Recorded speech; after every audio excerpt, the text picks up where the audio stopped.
What's up, guys? Joe Clem 15 coming at you again. Just to watch Gambeino's new video, his thoughts on the Sugar Sean Mosley and Manny Pacquiao fight. There's a couple things that he addressed that I find very interesting. They were very well said, and it's something that's been resonating with me lately that I was actually going to put out anyway. And basically, what it is when you go back to the negotiations of Mayweather and Pacquiao, it's apparent that Freddie Roach and Bob Arum intentionally ducked Mayweather. Now, in terms of Manny's intentions, I've been around the sport long enough. I can't see fighters really being scared of each other. So I don't think Manny's scared of Mayweather. I don't say Mayweather is scared of Pacquiao. I don't think Berto. None of these elite boxers are scared to fight each other. You come from a fighting family. You're undefeated. You're not gonna be scared of somebody. You've been fighting since you were 16 years old, 15 years old, coming from the slums. You're not gonna be scared to fight somebody. But in terms of management and guiding a fighter, you're gonna try to make the best decisions for your fighter because they're pulling in your money. When it came down to the negotiations, the blood tests were already in there, and Bob Arum, purposely threw out things to try to get the fight to be called off. The $10 million clause per pound was put in there. It's asinine. No, I've never even heard of something like that. And what he tried to do is attack Floyd's pride, because he was banking on Floyd saying like 10 million pounds. Who you talk? This is Money Mayweather. I don't agree to such things like that. And Floyd agreed. He was like, oh shit. And then the biggest one, and this is what I found very interesting, was the 50-50 split. Mayweather had already said in interviews, and already said before, he's not going to take anything less than a 60-40 split. And of course people are going to think, well, shouldn't it be 50-50 anyway, because Mayweather's of such high status and Pacquiao's of such high status. Money cuts are not based off of reputation. They're based off of money generation. And quite frankly, Mayweather, is the biggest money generator in the sport. I was reading somewhere, some boxing record, but it was explaining that Mayweather in his last 4 fights has made about, I think he did 5.8 million in his last 4 fights, and Pacquiao in a lifetime of pay-per-views has done about 6 million or something like that. But anyway, I'm not even. The point is, the longer established superstar, the highest money generator, just going by the numbers, should ideally get the bigger cut. And when Floyd checked his ego and left it at the door and said 50-50, Arum did not expect that. He expected the fight to be called off. And usually fights break up, because of money negotiations falling through. It wasn't until later, and I remember this, it was on ESPN, Mayweather had signed the contract, and the contract and deal was being brought to the Philippines. Bob Arum flew out there. He was saying, yeah, everything's looking good. There's just some things I want to discuss with Manny, but I think everything should be okay. Arum was looking for a way out. He was looking for a way out. It's evident. All of a sudden, they try to make it seem like Mayweather just randomly requested blood testing. He had already demanded the Olympic-style drug testing. It was already in the contract. And they try to pop it up as if it was like a last-minute request.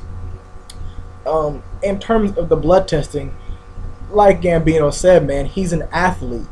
Not only that, but he's a world-class athlete. Not only that, but he is ranked the #1 pound-for-pound fighter in arguably the most brutal sport in the world. So for you to suggest that he gets weakened by a tablespoon of blood 2 weeks before an event, it's just ridiculous. If you believe that, then you're trying hard to believe it. You lose more in a fight, you lose more in sparring. That doesn't make any sense. They try to use all these excuses in which they had to reuse and reword and just simply sometimes throw some of the arguments out in terms of being afraid of needles, being superstitious, when it comes down to him taking a blood test during during the actual, the night of the fight, like he did with Morales, which is not what Floyd was suggesting or requesting. Basically what they were trying to imply is that if Manny Pacquiao wanted to try out for the Olympics, he wanted to just represent the Philippines in the Olympics years ago, that he wouldn't be able to. That's what they're basically trying to entail, is that if he wanted to participate in the Olympics, his body would physically not allow him to participate because he wouldn't be able to take a blood test 2 days before an event. Mind you, Mayweather ended up not, demanding that in the end. He compromised it to 14 days. Then you have Freddie Roach comparing a random blood testing to blood donating. He was like, oh, well, some people give blood. Not the same thing. There's a difference between taking a blood test and giving blood. The difference is 2 ounces versus a pint. I've done both of them because I've had to do it for football, and I've given blood because we were giving blood and I wanted to get out of class. So they take that big ass package of blood. I personally was okay, but there were other people who they have those snacks. They have things to revive you because some people can't handle having that much blood being taken away.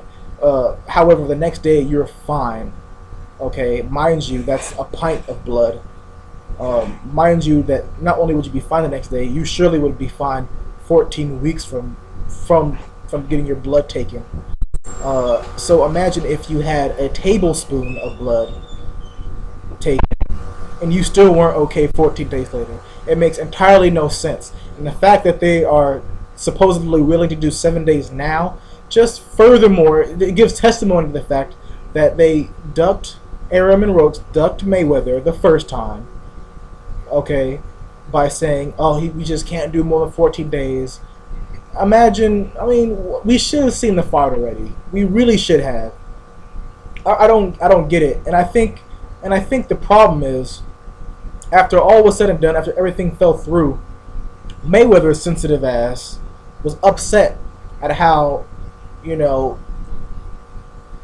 at how easily the media was turned against them and how easily general fans sided with Manny Pacquiao. Because if Mayweather pulled some shit like this, or if his camp pulled some stuff like this, saying that, oh, I can't take blood tests at this certain time and yada yada yada, it wouldn't go the same way. People, if reverse the roles, and would you honestly side with Mayweather or would you side with Pacquiao? Of course you would side with Pacquiao if you're a Pacquiao fan. Or if you're a general fan and you base your likingness off of their personalities. And I must say, if I were to hang out with Manny versus Floyd for a day, I'd probably hang out with Manny too, based off of personality. But from what I see a lot of people basing their biases based off of the person outside of the ring, and frankly, just what we see on TV. But anyway, not to get besides the point. Not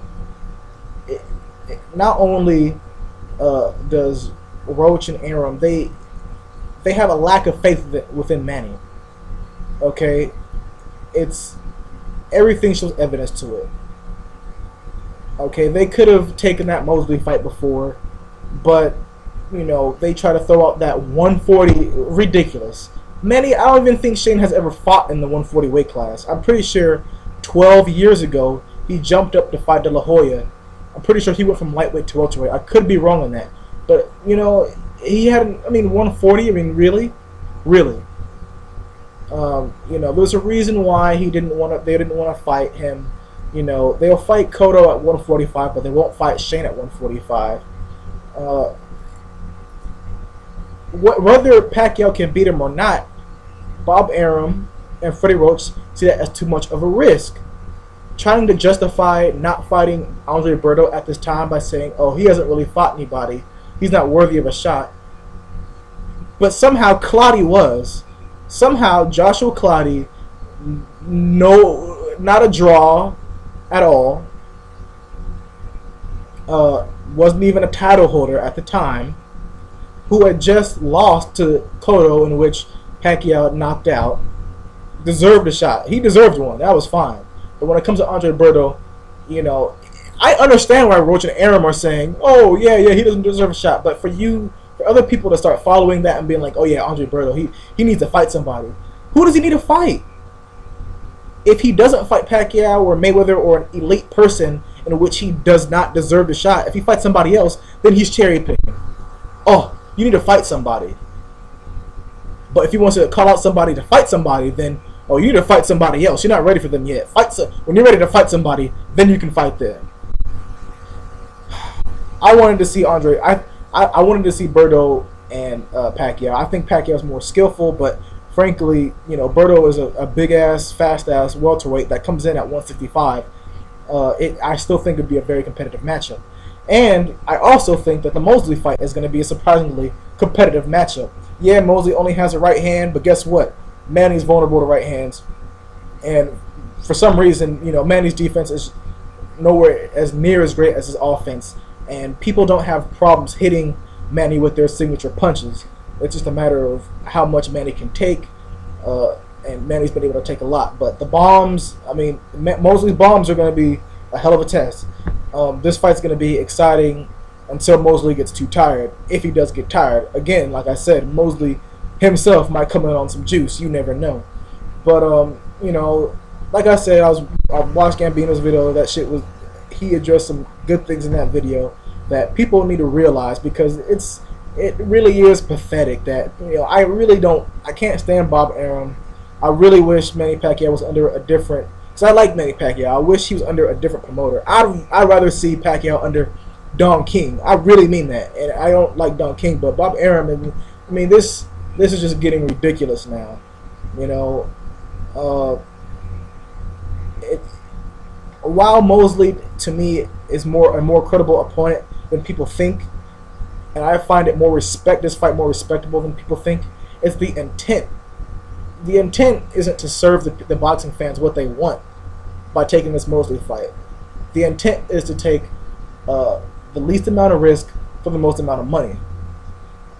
Something that Mayweather has been criticized for, but at least Mayweather fights the number one, the numero uno in each division. So, you know, I mean,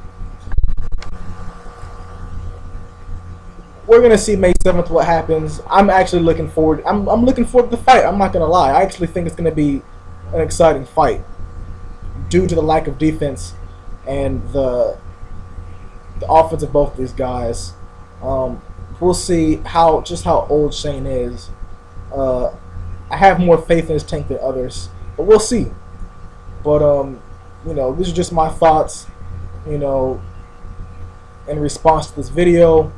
Hope everybody has a happy New Year's. Joe Clem 15 signing out. Peace.